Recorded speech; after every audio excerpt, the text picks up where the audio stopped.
Si vous êtes nouveau sur la chaîne, n'oubliez surtout pas de vous abonner, de partager et de liker la vidéo. On commence. Comme avant chaque combat de MMA, les deux opposants se retrouvent pour un face-à-face, souvent placé sous haute tension. Kamaru Usman et Colby Covington n'ont pas échappé à ce grand classique, en vue de l'UFC 268. L'Américain en a d'ailleurs profité pour tenir des propos assez immondes sur la vie privée de son adversaire. C'est l'énorme choc à venir de l'UFC 268. Usman va défendre son titre pour la deuxième fois contre Colby Covington, presque 2 ans après leur premier affrontement à l'UFC 245. Le Nigérian avait vaincu son adversaire par TKO. Ce sera également la 5e fois consécutive qu'il remet sa ceinture en jeu. Lui qui pourra signer dans la foulée sa 20e victoire en carrière.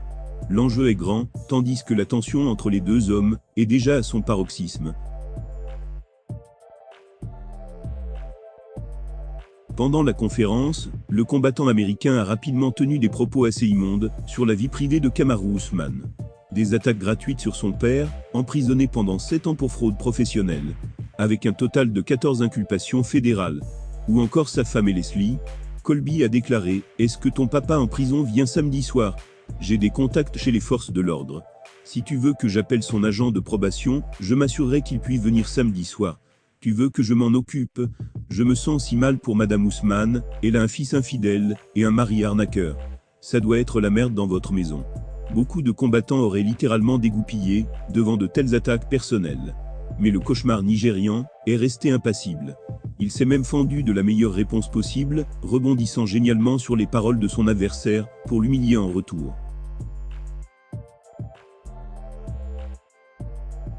Il déclara « Oui, tu peux passer ce coup de téléphone s'il te plaît.